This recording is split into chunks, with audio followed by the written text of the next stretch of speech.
It's a cold Monday morning in the middle of July, so we're here on the aptly named Summer Breeze, one of South Australia's preeminent party boats.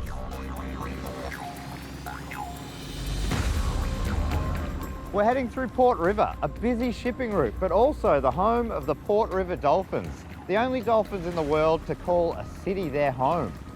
And that city, Adelaide, aka the City of Churches, or as the locals call it, Radelaide.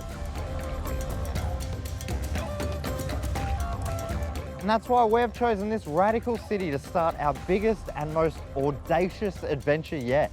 We're about to undertake a whopping 4,000 kilometre journey through the heart of Australia's rugged outback.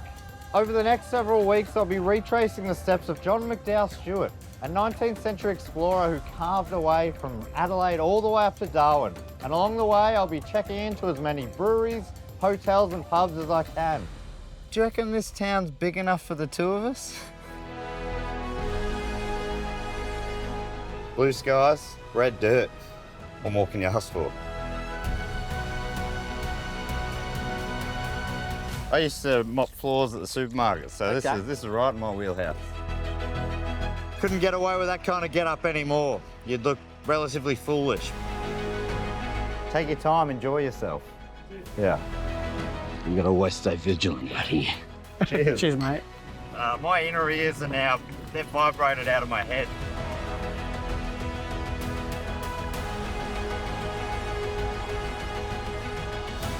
Oh, yes, it's everything I hoped for. The demands they've been making of me. Oh, you gotta be up at 9. Oh, we're leaving at 10. It's ridiculous. Humpty Doo Digger. History. You got it. And a Scotsman coming out here, you would never have seen anything like it. Hero, you better believe it. Is there any chance I could make a request? Yeah, let's do it. And Hops, absolutely. Woo! So join me, Matt Stewart, for one hell of a time. Having the time of my life. This is the Beer Pioneer.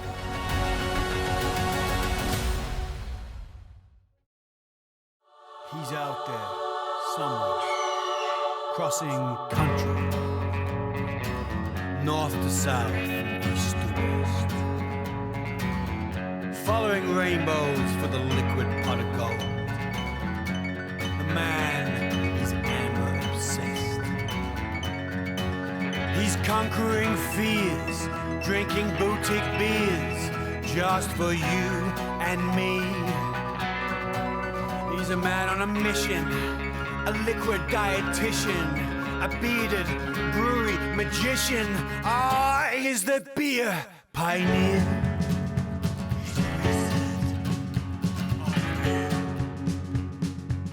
He is the beer pioneer. He's the beer pioneer. He's the admiral of cheer. He's the admiral of cheer. He is the amber cavalier. He's the amber cavalier. And he's the malted musketeer. He's the malted musketeer. He is the bevy buccaneer. He's the bevy buccaneer. Oh yes, he is the beer pioneer. Oh yes, he is.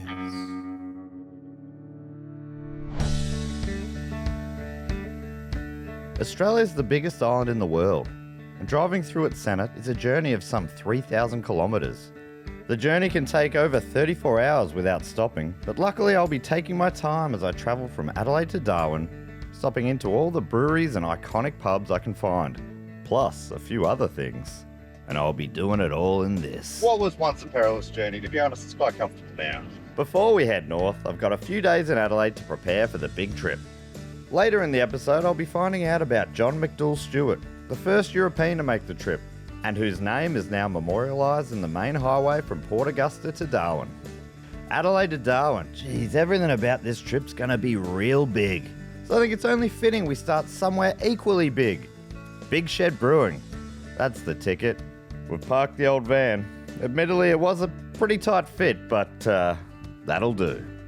With a focus on recipes from basic to super creative, they've also kept sustainability and local ingredients as core staples, along with arcade games and some kind of wacky stuff on the ceilings. First up, let's have a chat with Jason.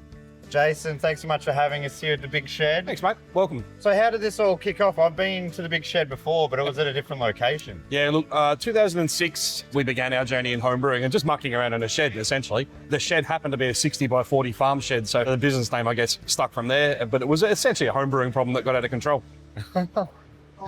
Yeah, now it's a big problem. 50 staff and 1,300 customers Australia-wide. Yeah, that is a massive problem. I love the vibe of the place. There's pinball machines, NBA Jam, you know, a skeleton riding a bike on the ceiling. I can't believe this is a Tuesday morning. Everybody works different hours and different days. So you find that the people who come through it, a bit of everything. You get an absolute mix. Late afternoons, you get a lot of tradies come in, and then you'll find that there's a flood of normal office workers come in. But then the beauty of beer or craft beer is that it pulls everybody together. So they're all just sitting here having a good old chat at the bar, and you know, there's no lines between workday role. Yep, that's right. The egalitarian nature of beer is the main reason that I'm going on this trip. Well, at least that's what I'm telling people. It's mainly because I just like beer, like drinking it. But certainly the egalitarian thing as well. Early 20s, I was brewing really shitty homebrew. I managed to make homebrew that tasted like Vegemite, so I really gave that up pretty quick. On purpose? No, I didn't mean to. I came home one day, walked down the street, and I could hear things banging in the back shed, and it was all my bottles exploding. Right. I'm guessing one of your more famous beers, the Golden Gate Time Yep. Stout. Yep. Is that what it's called? Golden Stout Time. Golden Stout Time. Yes. Not at all related to We don't want to get sued by anybody, Yeah, right? yeah. Let's make sure of that. So honeycomb toffee, a little bit of vanilla notes coming through, but obviously it works really well on a stout, and that's probably what sort of catapulted us to national recognition, was making that beer and taking it to Gabs, which is the Great Australian Beer Spectacular. We're the only South Australian winner to date at Gabs. Amazing. Geez, that's got to be up there with proudest moments in South Australian history. Right up there with when Tony Modra was inducted into the South Australian Football Hall of Fame. Have you ever thought about going full circle and doing a Vegemite beer on purpose? Ooh, there's so many bad memories to that. No, I don't think we want to do that. No. We rolled in a Thai green curry beer, so it had everything but the shrimp paste. Someone on Untapped said if I wanted a Thai green curry, I would have ordered one. Yeah. But you know what? That's what you ordered. They kind of did do that. We called it I think it was number 43 Thai green curry. Are you living the dream? 80% of the time, absolutely. 20% of the time, it's like any other job, any other business. There's a lot of hard work that comes from that, and it's a bit like the duck, you know, cruise along on the top of the water. The legs are going a million miles an hour, but the duck looks pretty serene. Yeah, you're the duck. It's certainly that here. Oh, no, look, the team is the duck. You know, no one's working in craft brewing to buy their next Porsche or the next holiday house. You know, we're all normal people. How many Porsches do you own? 0. You don't own a Porsche? Negative. No. Bloody hell. No. What are you doing? There's a question I've been dancing around this whole time, and it's a pretty important one, so I better just come out and ask it. I love how Adelaide's got different names for beer sizes here. Do you know much about that? Yeah, I do. It's annoying because when I go to Sydney, I order a pint and I end up with an Imperial. Right. So Adelaide, I don't know why we're the only city in the country that does this, but that is a pint here, but it's a schooner everywhere else. But yeah, I go to Sydney and I order a 8% beer or 10% beer, and I order a pint, and next minute I've got an Imperial that I've got to choke down. Yeah. So after I generally learn that I shouldn't be ordering those after about the 14th pint. Mm-hmm. So yeah. A schooner here is a pot in Melbourne. Or I wouldn't have a clue what it is. I've just told you I don't understand what it is in the state because I generally get stitched up on pints. I think that's what I think it's everyone's one down. So your pint is really That's a schooner in Sydney. Then what have we got? We got a butcher. So what's that? Anyway, so let's go talk size. So 425 is a pint here, 285 is a schooner, 200 is a butcher. Right. Well, 200's a pony in Melbourne, 285's a pot, and then it goes up to a schooner. This is a schooner. The schooner, and then you got Imperial pint, which is 568. I think. Yeah, it's a double pot or a double. Hence schooner. why I normally get stitched up. It is actually very confusing. Well, hopefully that clears it all up. Everything I said about ponies was wrong there. I don't know what it is. When I'm drinking a beer, I just start saying things. I heard this recently. The butcher is called a butcher. I don't know if this is an urban myth or not, but butchers would go into this pub in Adelaide and their hands would be so greasy from chopping up the meat. And then the butcher, they'd have a standard glass that's not tapered like this. Yep. And that's why they started giving them the little butchers, because it had that sort of bulbous bit and it wouldn't slip out of their hand. You can't confirm or deny that? I can't confirm or deny that. Why can't they just wash their hands, man? Yeah. Jeez. That's a very good point. Yeah, just wash your hands. Just wash your hands. Or wear gloves and take the gloves off. I don't think latex was invented back then. You know, Okay, there's a yeah, lot of good families with 13 kids, so trust me, latex wasn't around. 13. My dad's one of 13. There you go. Oh my God. Needed more gloves. Needed more gloves. You've really put an image of Nana and Pop into my head that I didn't need. Yeah, sorry, mate. All right, I think that's a good cue to wrap this session up. But I can't go past a little NBA Jam. How do I select? You're playing the round mound of rebound. One of the greatest nicknames, I reckon, surely. Oh, look, I thought it'd be rude to embarrass you in your own shop. What a glory age of basketball it was. And I'm so glad it's all been captured on this little machine. What a magic box. Anyway, possibly I'm getting a little sidetracked here. We'll start our journey very soon. Bloody have a look at that.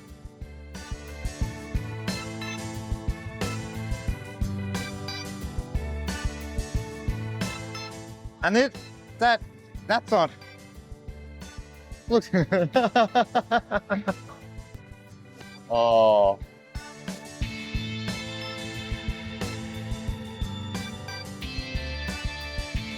Woo! I might have to take the rest of the day off. We don't have anything else planned today, do we? Wow.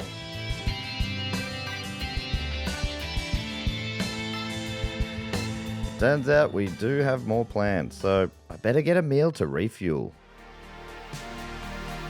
Had such an awesome time here at the Big Shed Brewery. It wasn't caught on camera, but I actually am undefeated on NBA Jam, and I'm celebrating with a burger and a little paddle with 4 more of their fantastic brews.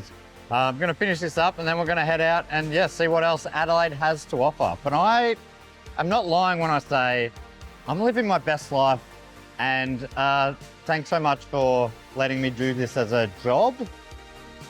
Is this a job? He's saying, yeah, I'm getting paid. As long as I can tell my parents that I'm working, then that's enough for me. Coming up, I continue working on this real job of mine.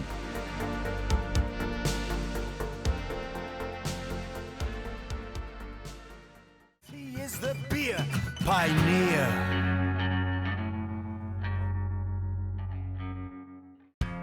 Australia may be as big as Europe or America, but it's also the driest inhabited continent in the world. Around 70% consists of semi-arid, arid or desert climates, with very few people. When it comes to cross-country highway travel, there are fewer options than most continents, especially when travelling through the regions of Central Australia, collectively known as the Great Australian Desert. Before I head north to Darwin, I thought I'd better take in some of the historical significance of the journey. So I'm heading into the centre of town to the John McDougall Stewart statue. I'm here at the John McDougall Stewart Memorial in Adelaide on the 160th anniversary of his crossing from Adelaide to Darwin.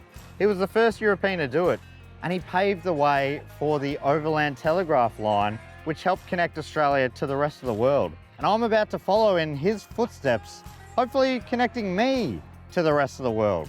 I mean, hopefully that's not too bold of a goal, but I feel like this show and my journey is gonna make me and the world one. Stewart is often described as Australia's greatest explorer. Born in Scotland, the engineer and surveyor arrived in South Australia in 1838. It took him 5 failed attempts to make the inland crossing, but he was a determined man. Personally, I probably would have given up after the 4th. Scurvy, blindness, and extreme hunger hit the party, but no person ever lost their life under his supervision. In 1862, he made it to present-day Darwin, and it's his route that we're going to follow north. Fortunately, mine will be a one-way trip, but Stewart made it all the way back to Adelaide and was hailed a hero. While I also expect to be returning a hero, my producer has said that I should probably be tempering my expectations in that regard. He doesn't believe in me like you believe in me. Me. I believe in you, me. We'll be calling it a day soon, but before we do, there's another site just across the river that we got to check out while I'm here. I'm squeezing in a quick stop at one of Australia's most iconic stadiums, the Adelaide Oval. Established as a cricket ground in 1872, the Oval has since hosted everything from rugby league, union, soccer, athletics, archery, hockey, wrestling, the Rolling Stones, and even Ed Sheeran.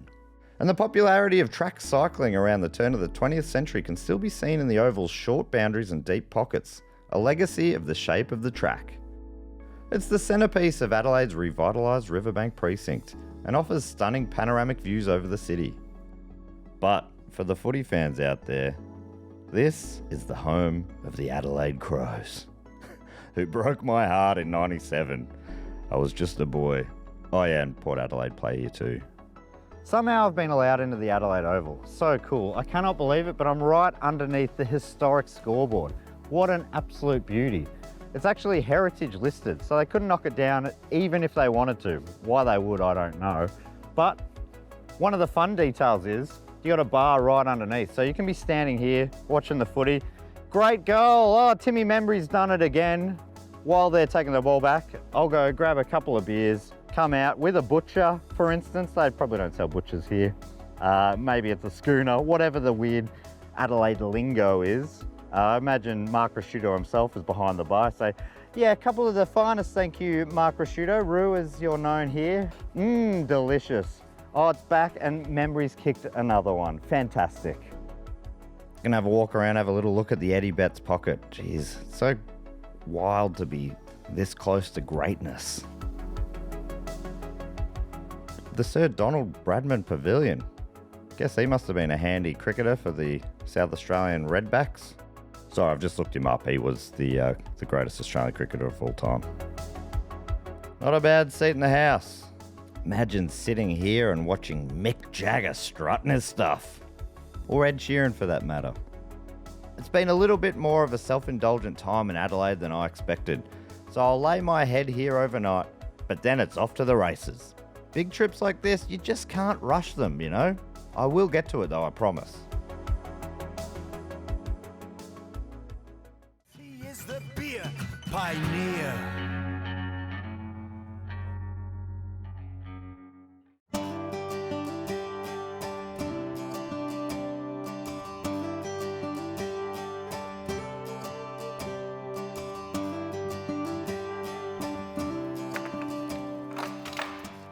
While in the city of churches, there's no more apt place to lay down your head than here, in a church.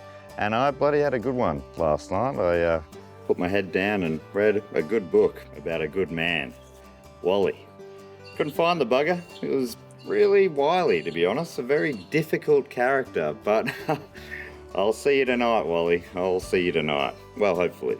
To be honest, not having a lot of luck, but you old dog, I'll get you. Hey guys. Hey. You're up. Sorry. Morning. Unfortunately, our accommodations owner interrupted us, which is a real shame because I was getting on an absolute roll there. But she did have a few interesting things to say about the history of our digs. Thanks so much for letting us stay in the church here, Sandra. My pleasure. What's the history of this place? So the property was built in 1885, which is this building on its own. This became too small, then they built the big church. So it dates back to 1885. So it was a Bible Christians, then it became Methodist, and then it became Uniting Church. Oh, wow. It's not very often you find two churches on a property. Have you found, it's an interesting place to live? Have you found anything interesting? Yeah, actually, when we had to bring water to the big church, we came across human bones. So we had to get in contact with the Uniting Church. Unfortunately, they had no information why there was bones here. All they could say is that maybe it was from the Bible Christian dating back to 1885. There must have been a ledger. Where's the ledger? So we don't know how many people are buried here. Right, so we're sitting on top of a... Basically, yes. So in front of us there is a cemetery, and the back of the property, we also came across human bones as well. That's a lot of bones. A lot of bones. The dog had fun. So is any reports of hauntings or anything like that? My daughter kind of thinks that there's always something in it, but we're always hearing noises, doors opening, cupboards closing. Okay. Oh, so they're closing the cupboards. Yes. That's good. Yes. If you got a ghost, you want them, you know how annoying is a ghost that leaves cupboards open? Exactly. It'd be nice if they cleaned up. There's definitely something here. I mean, I feel it. I've had some friends that have rocked up and said, gee, I sense something, but it's not evil. So that's a good, I mean, we are on holy ground, so. Oh, good ghosts. Yes, good ghosts. That's Friendly handy. ghosts. Casper. Yes. Well, that's always an exciting bonus when you find out that you've just been sleeping on top of a mysterious cemetery. I reckon it's time to start the day, and I think we can squeeze in one more pub before our options get somewhat limited as we head out into the desert. So I'm heading to the Whitmore Hotel, one of the oldest hotels in the city, dating back to 1838. Speaking of Rose and Kari, who restored the building to its current glory. So cool to be here. Thanks for having me. How did this begin? It's an amazing building, amazing place, so many different things going on. What was the beginning? Thomas and Sarah Maslin, who actually came here and started serving alcohol out of a tent. And there was a historical overlay on the south side of the pub, and it has ironstone on the front, and that's really lovely. But there are thousands of buildings in Adelaide with ironstone frontages.